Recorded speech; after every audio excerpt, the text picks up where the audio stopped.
Hello, everybody. It's been a really long time, but a fight card has brought me back to the world of MMA to break down. And it's Conor McGregor versus Khabib Nurmagomedov, which is an extremely interesting fight, an extremely important one in terms of buy rates and the future of the UFC. Because if Conor wins again, you have to imagine that really gives him a hefty amount of leverage as far as his quest to get a part ownership in the UFC. And the UFC's unwillingness to do it, to pay him his worth, so to speak, or any fighter their worth. And this it makes you wonder what Dana White wants to have happen here. Does he want Conor to win and keep the gravy train rolling? Does he want Khabib to beat Conor and make Conor a little bit more manageable? Maybe. I think there's arguments for either side. It's also been an interesting fight because in the lead up to this, we've had a lot of trash talk. In Conor's case, it's, of course, bringing up the Dolly incident. But in Khabib's case, it's a little bit more interesting because, of course, for those of you who do not know, Khabib has ties to, of course, Kadyrov in the Caucasus, a dictator who has been known to kill his own people because they are gay.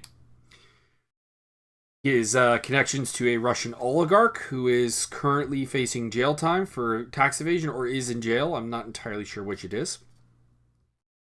And of course, his manager, Ali Al-Aziz, who has, a shoddy record in terms of being a parent with overdue child support payments and not being involved in his kids' lives, the cult, the terrorism, the snitching to the FBI, the general ties to dictators in the Middle East and in Russia, the false Olympian story that has proven time and time again.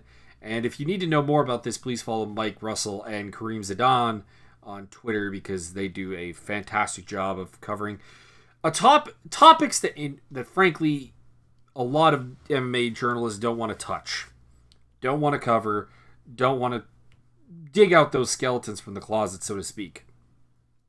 Valley controls a large portion of the elite fighter base. So that's been very interesting leading up into this. And of course, Conor McGregor's Irish whiskey, oh God, has been everywhere. And it really shouldn't be. We'll just leave it at that. Let's talk about the fight card, though, in its entirety.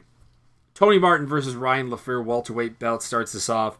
Tony Martin, of course, was a physically dominating lightweight, had some problems making the weight, had some problems with the weight cut, came up to 170, and has done pretty damn well. I can't really take it away from him. He's picked up victories over Keita Nakamura and Johnny Case, Alex White. The loss to Olivier Aubin-Mercier does not look terribly bad now that Aubin-Mercier has continued on his dominant role. But I gotta go with Ryan LaFleur here. Ryan LaFleur is not a tremendously exciting fighter, I want to be clear about that. But he's a pretty good kickboxer in a defensive and offensive setting. He's actually a very good wrestler. He's a pretty big welterweight. Very strong. Tony Martin, of course, a guy who likes to have physical advantages over his opponent in terms of size and power. Doesn't necessarily have it in this fight. So I'm going to have to go with Ryan LaFleur to win by decision because he's not really much of a against elite competition. Gray Maynard versus Nick Lentz. I'm going with Nick Lentz, and this is just a get conversation. Like if Gray Maynard and Nick Lentz had fought each other a couple years ago during both of their primes, I would have undoubtedly gone with Gray Maynard. He's a better wrestler than Nick Lentz. He's bigger than Nick Lentz. He's probably a better striker than Nick Lentz, oddly enough, which is weird when you think that, Gray Maynard would have a striking advantage over anyone.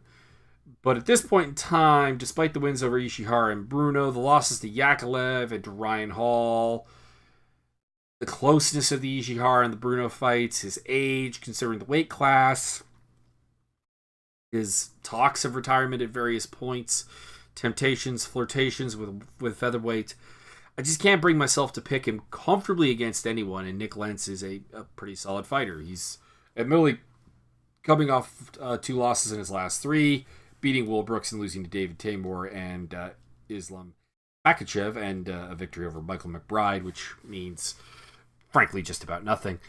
But just can't bring myself to pick Maynard. That's just Alan Patrick and Scott Holtzman. I like Scott Holtzman, the former hockey player turned MMA fighter. He's scrappy, pretty decent wrestler, pretty decent boxer. Doesn't work in kicks as much as I think he needs to. Against Alan Patrick, who's an odd Brazilian in the sense that he's a decision guy. He's a control guy. Not a particularly good submission artist, really in any way. Not a devastating Muay Thai striker by any means, but he is big, he is athletic, he does have range, and he does have a striking game to back that up. I've got to go with Patrick. I look at the fact that his only losses to Mirbek Taisimov, a fighter who I rank very highly, victories over Damian Brown, Stevie Ray, and Namir Hadzovic, whereas Holtzman's kind of really just been kind of beating the bottom barrel of the division. Your guys like Cody Pfister, Michael McBride, who's coming up a lot on this card, oddly enough, Daryl Horcher, who's not really panned out to be what some people thought he might be. I'm going to go with Patrick. More tested. They kind of want to do a lot of the same thing, which is some top control mixed in with some boxing and some clinch fighting. And I think Patrick is a little bit more suited to it. A little bit bigger, a little bit more athletic. I think he's bigger. We'll see when the fight comes around. I'm going to go with Alan Patrick. Lena Landsberg, the Princess of the Elbow, versus Foxy Yana Kunitskaya. Kunitskaya, 2-fight losing streak to Tanya Evinger and Chris Cyborg, and there is no shame in that. Those are two amazing fighters. Landsberg, in the meantime, had a pretty uninspiring win over Gina Mazzani, lost to Aspen Ladd, defeated Lucy Pudilova in a fight that I thought she lost, and of course also lost to Cyborg in similarly devastating fashion. Kunitskaya is pretty good kind of everywhere. She's got actually a pretty solid submission game that a lot of people probably don't really rank. Both of these girls are reasonably large bantamweights. I don't think there's a particular size advantage either way. I give Landsberg the advantage in the clinch. She is very, very good in the clinch, very good with those elbows. But that's kind of really all of her game that there is. There's no real grappling game to Lena Landsberg. There's no real range striking game to Lena Landsberg. And it makes it very hard to pick her against anyone that she's not just a lot bigger than or someone who's supremely raw. Like I picked her against both Mazzani and Pudilova. And I thought she lost to Pudilova. So that kind of says really all that needs to be said, I think, on that matter. She tends to lose by TKO.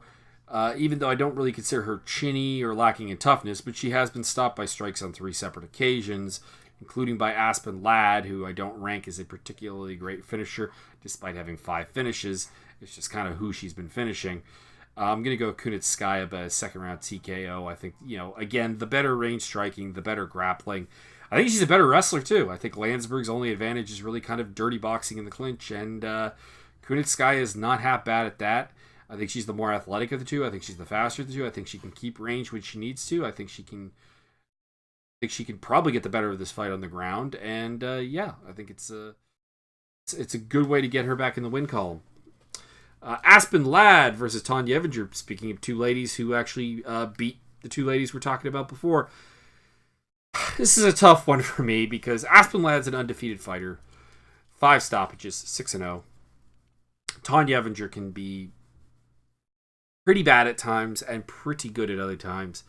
Lost to Cyborg, beat Kunitskaya, lost to Kunitskaya under somewhat bullshit circumstances, beat Snyder. That's her last 4. And of course, Ladd beating Landsberg, Eubanks, and Hoy, kind of representing her best wins. So I'm going on potential here more than anything else. I think Aspen Ladd has a lot of physical upside. I think she's developing a pretty well-rounded skill set. She's not actually a bad striker in any phase of the game, has a pretty good wrestling game, but that I think Evinger can probably nullify. But I got Ladd winning by decision. I just don't necessarily see Evinger putting together a complete fight over the course of time in this fight because she's got some mental problems with discipline. Fight IQ is not necessarily high. We were talking about a girl who lost a fight to get into the Ultimate Fighter house, and I want to say it was to one of the lesser fighters on the show, but I can't was now off the top of my head. Let me just pull that up to make sure that I'm not.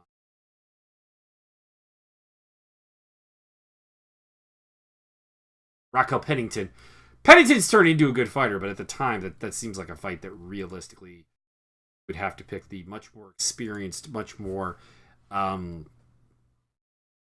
dominantly skilled Evinger to win, and she could not do that. That was a long time ago, but still. Yeah, I'm going to go with Aspen Ladd by decision, but we might learn some things about Aspen Ladd in this fight. We'll see about that. Vicente Luque versus Jalen Turner. I'm going with Luque all the way.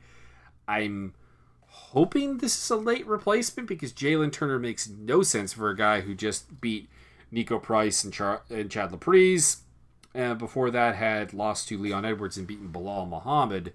I mean, those are far superior competition to Jalen Turner. Let's have a look. It's supposed to be something else. Seeing anything else linked with this card? That's a bit.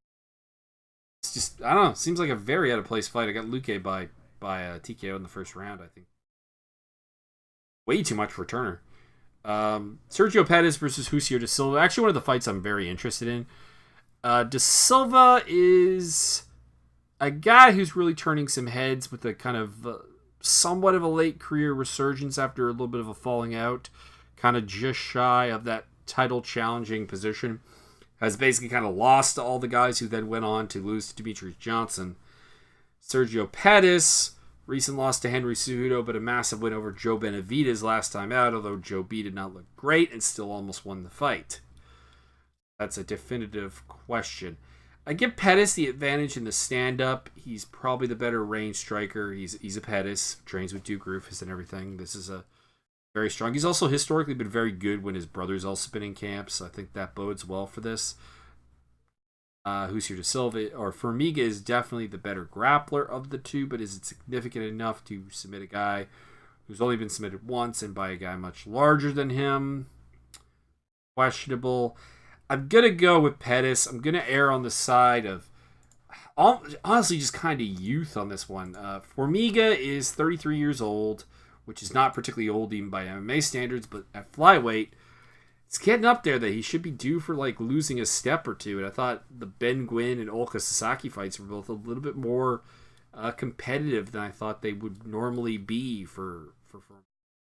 So I'm going to go with Sergio Pettis by decision, but if Formiga can dictate where this fight takes place, utilize the grappling, he could possibly submit Pettis or control him to a decision as well. Also sneaky, powerful guy, so a knockout is also on the table. So very interesting fight. Very much looking forward to it. Michelle Waterson versus Felice Herring. This is the hot fight per MMA Playground. I've got to go with Herring. I don't really like Felice Herring, and I don't think that she's necessarily a great fighter, but I think she's a very competent fighter in all areas. Pretty reasonable athleticism, pretty reasonably sized for the strawweight division. Michelle Waterson is a blown-up atomweight. This has always been a bit of her problem. We saw, as much as we've seen her, largely beat most of the people in the division that you would consider like some pretty decently ranked fighters. Wins over Courtney Casey, though I thought she lost that fight. Wins over Paige Van Zandt. Means something. Anya. And losses to Tisha Torres and Rose Namajunas do not necessarily blemish her. But I think that when you apply the somewhat improving wrestling game of Felice Herring, and she's always been, I think, a very underestimated wrestler and top grappler, with her size advantage over Waterson, I think she can get this fight to the ground. I think she can control her. I think that Roddy Hottie's stand-up is to a certain degree overhyped. I think her grappling game is actually underhyped. Kind of a weird thing. Both these girls, if you go back in time, they were both kickboxers, supposedly. But they're both, I think, much better grapplers than they are strikers. So it's a bit of a weird juxtaposition of perception versus reality, which does inhabit a lot of MMA right now, and always has. Excuse me. So yeah, Herring by decision. Just think she's too big, too powerful. Derek Lewis, Alexander Volkov. Lewis is, of course, riding a 2-fight winning streak over Marcin Tybura and Francis Ngannou. one of the longest active win streaks at heavyweight is Alexander Volkov's, which probably people don't really think of. He's won all 4 of his UFC fights over Tim Johnson, Roy Nelson, Stefan Struve, and for more recently, Fabricio Verdum. Prior to that, he'd also had wins over Attila Vey and Denis Smolderev, who are both reasonably good fighters as well in their own right. But, losses to Tony Johnson and Czech Congo saw him out of Bellator, and a loss to Vitaly Minakov is also on his record not terribly long ago, back in 2013. But that's no shame. For those of you who do not know Vitaly Minakov, he's a very, very solid fighter, and one that you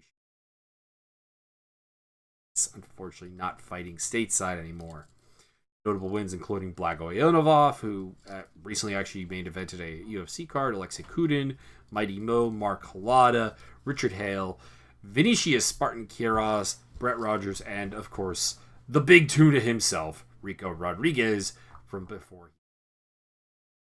I'm going with Volkov in this one. I think that, honestly, Derek Lewis, when he's forced to stand up with people, is not a great option. He's coming out the win over Ngannou in an entirely stand-up affair, of course, so that, makes me look like a little bit of talking out of my ass right there. But the thing is, we have seen numerous occasions of Derek Lewis just getting frankly outstruck and finding kind of the limit of his game. A very limited but very effective striking game because he hits like Derek Lewis. It doesn't really work for anyone else, I don't think, in the sport. But we saw the weaknesses pointed out by Mark Hunt on the stand-up game. We saw the weaknesses pointed out by Travis Brown before he got knocked out. Shamil Abdurrahimov to a degree before he got knocked out. And before that, it's really not very good strikers kind of all over. I mean, we're talking... Yeah, he beat Guido Innocente, who is a good striker, but one who never really put it together. But other than that, wins over Jack May, Juan Potts, Victor Pesta, Damian Grabowski, Gabriel Gonzaga, a very shot Roy Nelson, and of course, recently Tybira, who's a grappler, and Ngannou, who I think has to find himself again. You're a strong mental fighter, not physically shot, have the ability to play an outside striking game with Lewis. I think you can win without a particular amount of difficulty, and Alexander Volkov can certainly do that. He's a deadly striker at range. He's a surprisingly good striker in close for a guy that tall, and a surprisingly good wrestler, honestly, for a guy that tall as well. You'd think that there would be serious problems with the takedown defense, and much like a Stefan Struve, for example, and there really isn't. So I've got to go with Volkov, probably by decision, because I think you got to be wary of Lewis's power, not overcommit. And as much as Lewis does tend to get finished in his losses, if you look at it, Mark Hunt, Sean Jordan, Matt Mitrione, losses early in his career to Sean Jordan, and Johnson went the distance. I don't know if Volkov finishes him. Volkov's not that hard of a single strike hitter. I think this is going to kind of resort to him kind of picking at him from the outside a lot and not really being able to use a lot of forward momentum and heavy combinations coming in close. Presumably this will lead to Volkov getting a title shot in the future. On a hell of a roll, capped by that beautiful win over Verdum, although that said more about Verdum, I think, than Volkov. Moving on, we have OSP, Oved St. Preux versus Dominic Reyes. I am going with Reyes by TKO. I'm not a big believer in St. Preux. I think that, unfortunately, despite having a great athletic background and having some interesting innate understandings of the fight game, and particularly grappling, which has allowed him to win fights by, the St. Preux choke repetitively, he's got that going for him. And a very tough guy and everything, but sometimes, I just said, like a surprisingly deep understanding of fighting, and then a surprising lack of fight IQ on top of that. And the fact that he never really went to a big gym, I think, really stalled his development on what could have been a very good fighter. I think there's a top 5 athlete in Oved St. Preux, and a top 10 fighter, I think, for sure, if it had been developed properly, but I think it's a little too late now. I think that a lot of wrong decisions on the way. Dominic Reyes is a fantastic athlete in his own right. He has shown the fuck up when I had some doubts about him coming into his last fight when he fought Jared Cannonier. Looked great. Now, I'm not going to pretend that OSP is not the best fighter he's ever fought. We're talking about a guy whose wins in the UFC are Jared Cannonier, Jeremy Kimball, and Joachim Christensen. Not close to Ovin St. Preux, but really good striking game. Usually can keep the distance. We have seen OSP get completely just stifled at range before, though he is coming off of a big win over Tyson Pedro, and before 2 fights before that beating Corey Anderson. I got to go with Reyes to catch him at some point, put him down, and put him to sleep. I just think that there's... Watching the Irla Latifi fight, you have to feel that OSP is slowing down a little bit and is due to get caught.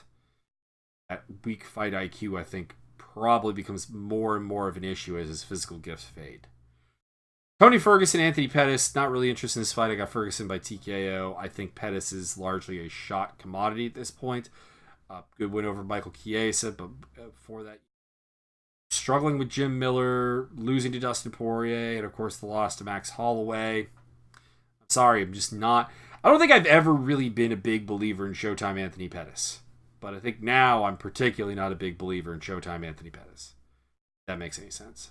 So, I went Tony Ferguson by TKO. I don't like Tony Ferguson. In no way. I think he's a complete ass of a human being. But I think at the same time, it's really, really hard to count against him in this particular fight against a man who I think is both mentally and physically fragile in Pettis. Khabib Nurmagomedov versus Conor McGregor, the main event. And if anyone tells you that they feel really confident in a pick in this fight, they are lying or they are a little delusional, because you have something we have not seen in a long time in terms of MMA. We have almost a pure grappler, Khabib Nurmagomedov. Almost a pure striker in Conor McGregor. Which is a little unfair to Conor McGregor, but in the world where he's facing Khabib, he doesn't have the wrestling to match him. He doesn't have the grappling to match him. And Khabib does not remotely have anything going for him on the feet that's going to match with Conor. Conor has... People have been saying Conor McGregor is one of the most powerful punchers in existence. And I don't necessarily think that is true. I think there are more powerful punchers.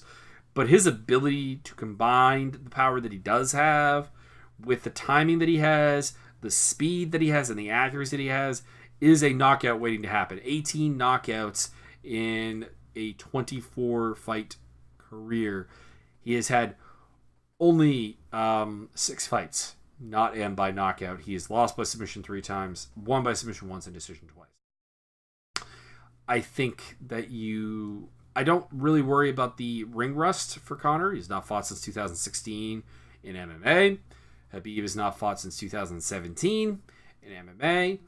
But I do not think that this is necessarily a problem for either man. I think that they're going to be ready for this fight. I think they've been prepping for this fight for a really long time.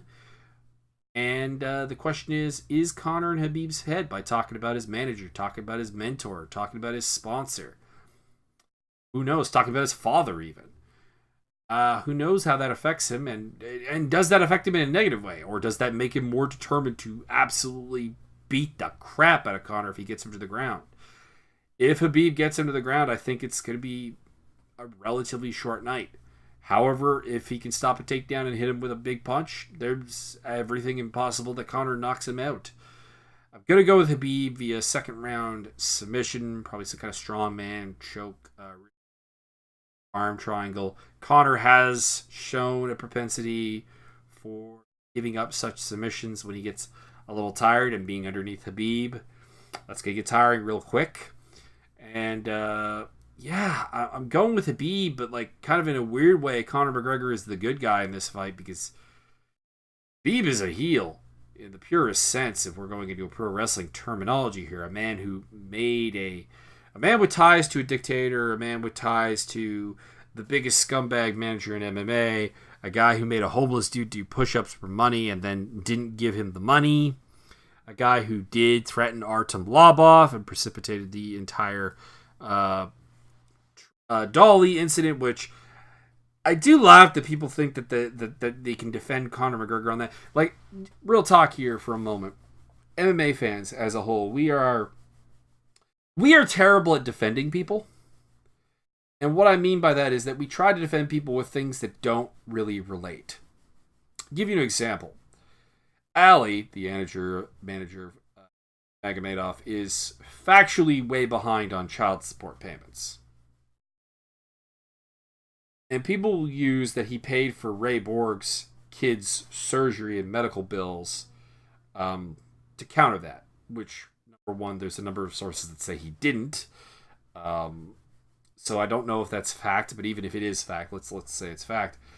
It's kind of like saying that someone who's a serial killer is really, really good at their job, and that's a defense for being a serial killer. It's really not. It doesn't matter how good Ali is at his job. It doesn't change the fact that he's a deadbeat dad, a cult member, and snitch, and general just piece of shit lying trash bag.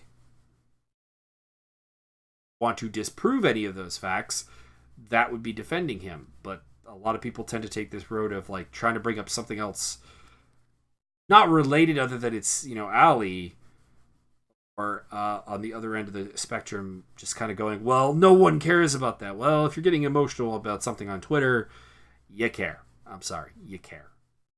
I don't go out of my way to post things on other people's Twitter I care about. It's just, that's it. That's the answer. I think again, the opposite of liking something is not disagreeing with it, or not. The opposite of not caring about something is not getting angry about it, not trying to disprove it, try to address it. It's indifference. It's doing nothing. So yeah, there's that, and then on the Conor side, people will try to use bullying Artem Lobov is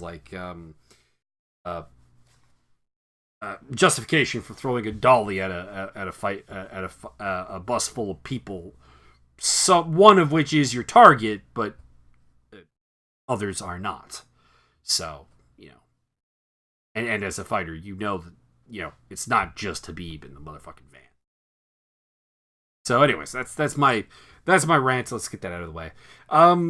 It's a big fight card, and they did put on some decent fights underneath the big money show. I think that you got a good fight in Reyes at OSP, potentially. Pettis and De Silva, I think, is going to be a good fight. Luque is going to put on a show.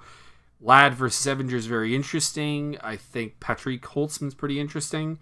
I think LaFleur, Martin, that's a bit of a buzzkill. It's not a great card by any means, but you don't need a great card when you have the really fight on the upper card. Which, by the way, I learned from this. Valentina Shevchenko versus Ajara Eubanks as a main event. Fuck, that's a bad fight.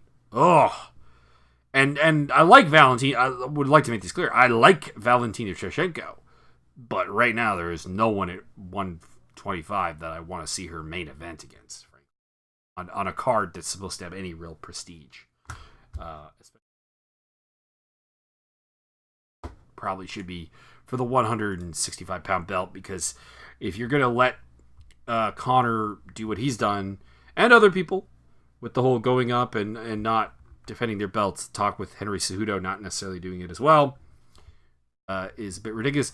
And also, I'm just going to throw it out here, a lot of people hated on a piece on Bloody Elbow by, I believe, Dane Fox about Conor McGregor being the worst champion of all time, which, for record, I disagreed with his premise.